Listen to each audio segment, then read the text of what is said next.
Hello dear friends, मैं प्रशांत कुमार और आप सभी को फैक्ट जोन द किडनी में स्वागत है। आज की इस वीडियो में बताऊंगा किडनी को किस तरह से ट्रीटमेंट किया जाता है यदि किडनी फेल हो जाता है तब। पिछले वीडियो में मैंने बताया था किडनी किस तरह से फेल होता है और उसको फेल होने के क्या क्या कारण होते हैं। यदि आप वीडियो नहीं देखे तो प्लीज़ पार्ट 1 जाके आप देख लेंगे तो आपको पता चलेगा कि किडनी फेल होने का क्या क्या रीज़न हो सकता है। तो ये समझते हैं कि किडनी यदि फेल हो जाता है तो उसको कितने तरीक़ों से आप उससे इलाज करवा सकते हैं। ट्रीटमेंट यानी इलाज, दो मेथड से किडनी को ट्रीटमेंट किया जाता है। पहला डायलिसिस, दूसरा होता है किडनी ट्रांसप्लांट। या तो आप किडनी को ट्रांसप्लांट कर लीजिए, नए किडनी लगवा लीजिए। किसी हेल्दी पर्सन से किडनी मैच करके ब्लड ग्रुप अगर मैच करता है तो उससे आप किडनी को ट्रांसप्लांट कर सकते हैं पेशेंट के बॉडी में।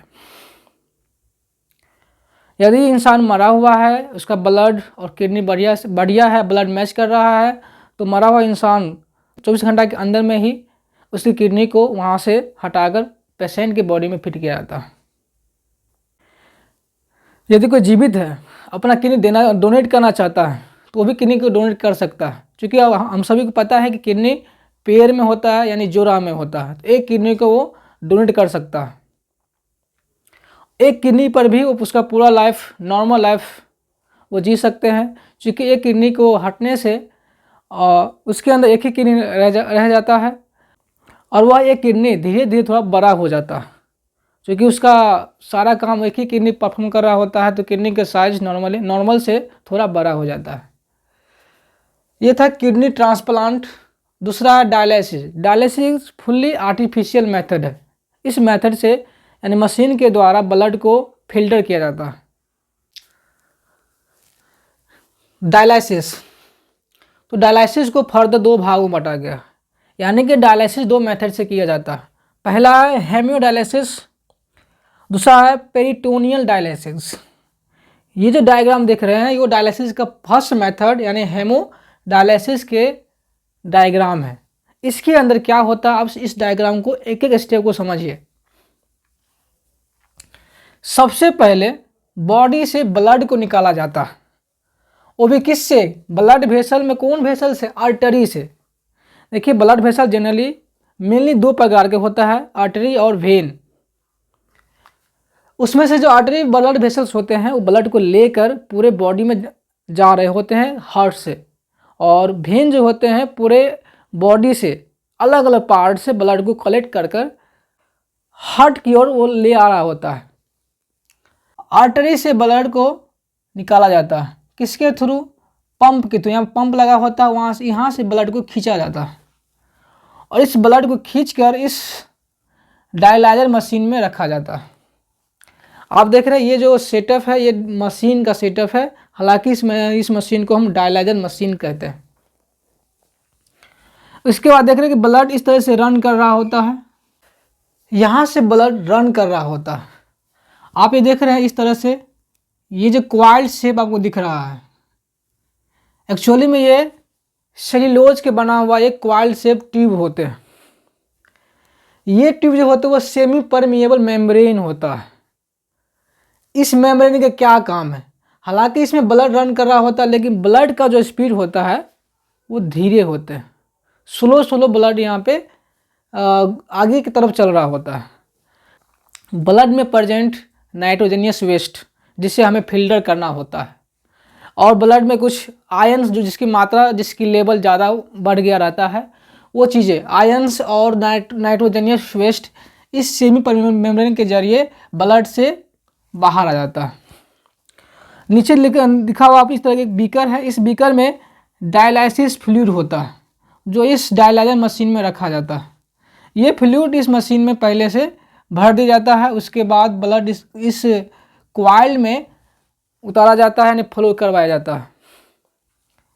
ब्लड तो धीरे धीरे यहाँ से मूव कर रहा होता है। ब्लड के अंदर जो आयंस होते हैं और कुछ नाइट्रोजनियस वेस्ट इस सेमी परमिएबल मेम्ब्रेन के थ्रू वो बाहर निकलते चला जाता है। क्योंकि ब्लड के अंदर आयंस की लेवल अगर ज़्यादा होता है, नाइट्रोजनियस वेस्ट की लेवल ज़्यादा होता है और वो उसकी कंसनट्रेशन यहाँ पर ज़्यादा होता है। क्योंकि ये जो डायलाइजर मशीन है उसमें इस तरह की कंसनट्रेशन बहुत ही लो होता है, यही कारण को डिफ्यूजन के मेथड से वो बाहर निकल जाता है। यहाँ से सारी चीज़ें जो होती है जो वेस्ट मटेरियल होती है ब्लड, वो सभी चीज़ें इस मेम्ब्रेन के थ्रू बाहर आ जाता है। ये पूरी प्रक्रिया से होते हुए यानी पूरी तरह से फिल्टर होने के बाद ब्लड को फिर से वेन में रख दिया जाता है। लेकिन इस बार आप देख रहे हैं कि ये वेन में इसको कनेक्ट किया गया है। लिया कहाँ गया है? आर्टरी से लेके कनेक्ट कहाँ से किया गया है? वेन में। का वो पता है कि वेन जो होता है वो ब्लड को हार्ट तक ले जाता है प्यूरिफाई करने के लिए। हमने यहाँ पे क्या किया? फिल्टर किया। फिल्टर में क्या किया? जो ब्लड के अंदर जो वेस्ट मटेरियल होता है, जो हानिकारक चीज़ें होती है, उसको फिल्टर करके वहाँ से बाहर निकाल देना। जैसे फिल्टर हुआ तो इस डायलिसिस मशीन में इसका जो लेवल तो बढ़ गया, उस फिर से वहाँ से वो जो वेस्ट मटेरियल होते हैं वो दूसरे बीकर में उतारा जाता है या निकाला जाता है। ये सारी प्रक्रिया एक डायलिसिस मशीन में होता है जो कि हॉस्पिटल के अंदर रह के करवाया जाता है। ये थोड़ा सा लॉन्ग प्रोसेस होता है। इसमें नोट करने वाली बात यह है कि ब्लड के अंदर ऐसा क्या क्या चीज़ें हैं जो इस मेम्ब्रेन के थ्रू बाहर नहीं आया। ब्लड के अंदर ऐसी कौन कौन सी चीज़ें हैं जिस मेम्ब्रेन के थ्रू बाहर नहीं आया, यानी कि डायलिसिस मशीन में वो नहीं आ पाया। तो उसमें आता है ब्लड सेल्स,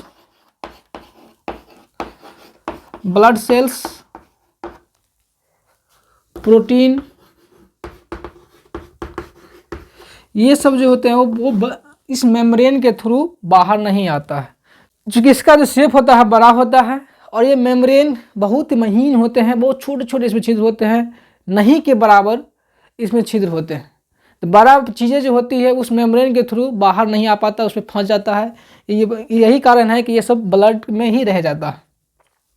ब्लड सेल्स और प्रोटीन्स वगैरह फिर से वो वेन्स में इंजेक्ट कर दिया जाता है और वहाँ से ब्लड बॉडी के हार्ट तक चला जाता है।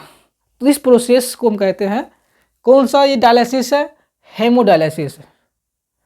और पेरिटोनियल डायलिसिस में अभी जस्ट नेक्स्ट स्लाइड में बता रहा हूँ, आप इसे स्क्रीनशॉट ले लीजिए। अब समझते हैं पेरिटोनियल डायलिसिस। ये पेरिटोनियल डायलिसिस किस तरह से किया जाता है? देखिए, ये जो एब्डोमिनल कैविटी होता है उसके अंदर एक और कैविटी होते हैं जिसे हम कहते हैं पेरिटोनियल कैविटी।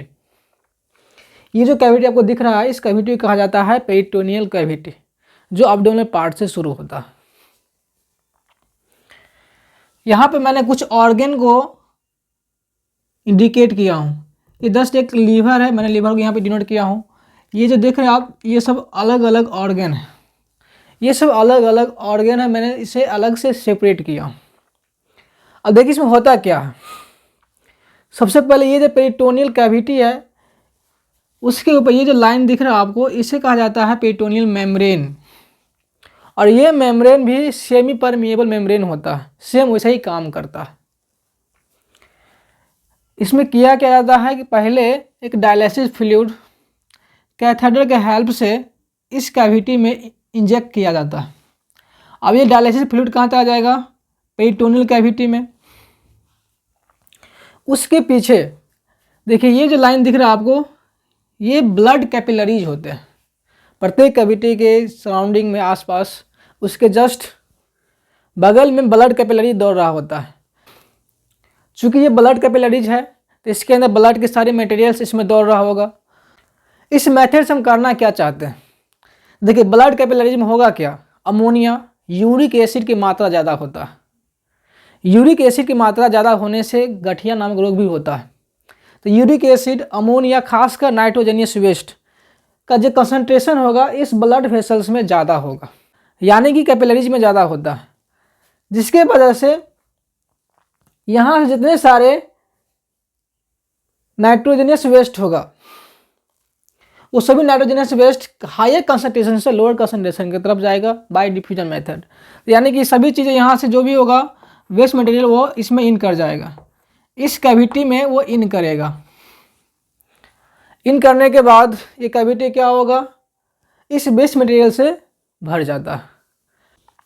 फिर क्या क्या ये जो देख रहे हैं आप बीकर, इस बीकर में यहाँ का जो वेस्ट मटेरियल होता है उसे निकालकर इस बीकर में लाया जाता है, स्टोर किया जाता है। हालांकि इस बीकर को थोड़ा सा हाइट पर रखता है ताकि वो ऑटोमेटिक फ्लूइड इसके अंदर चला जाए। चूँकि ये प्रक्रिया थोड़ा सा सरल होता है, हेमियोडायलिसिस के तुलना में ये थोड़ा सस्ता पड़ता है। एक बार डॉक्टर ने इसे इंजेक्ट कर दिया, अब ये प्रोसेस घर पे भी आसानी से अप्लाई किया जा सकता है। हालांकि इसके अंदर ये जो पेरिटोनियल कैविटी है इसके अंदर ये कैथोड लगा ही रहेगा, चीज़ ऑटोमेटिक को फिल्टर होता रहता है। यहाँ देख रहे हैं ये इस ऑर्गन में भी ब्लड कैपिलरी दौड़ रहा होता है, तो यहाँ के जितने सारे वेस्ट मटेरियल होगा, यहाँ से जितने सारे वेस्ट मटेरियल होगा वो इस कैविटी के अंदर आएगा, इस कैविटी के अंदर आएगा। क्योंकि ये ब्लड कैपिलरी जो है ये सेमी परमेबल मेम्ब्रेन है, यहाँ से जो वेस्ट प्रोडक्ट होगा, वेस्ट मटेरियल होगा, ये सेमी परमेबल मेम्ब्रेन से पेरिटोनियल कैविटी में आकर स्टोर हो जाता है, फिर इस कैथोड के रास्ते इस वाले बीकर में आकर जमा होता। तो इस तरह से ब्लड को फिल्टर किया जाता। आपने समझा कि किडनी को किस तरह से ट्रीटमेंट किया जाता। या तो आप किडनी को ट्रांसप्लांट करा लीजिए, नहीं तो आप डायलिसिस करवाइए। हालांकि किडनी 50 से 60 वर्ष के बाद 50% ऑटोमेटिक किडनी डिस्ट्रॉय हो जाता। उसके अंदर जो नेफ्रॉन है, जो स्ट्रक्चर और फंक्शनल यूनिट है, वो 50% डैमेज हो जाता। 70-80 वर्ष के बाद लगभग किडनी से 70-80% डैमेज हो जाता है, और फर्दर इस तरह से किडनी पूरी तरह से डैमेज हो जाता है। तो किडनी को पहली बात यह है कि आप अच्छे से अपने डाइट पर ध्यान दीजिए, ज़्यादा अल्कोहल नहीं लीजिए, अल्कोहल तो लेना ही नहीं है। खासकर जितने सारे जो एलोपैथी के, खासकर जैसे पैरासीटामोल होता है, यानी जिसमें अल्कोहल होता है, वो किडनी को डैमेज करता है। तो आज की वीडियो में इतना ही, मिलते हैं नेक्स्ट वीडियो में फिर से नए टॉपिक के साथ। थैंक यू, टेक केयर, जय हिंद।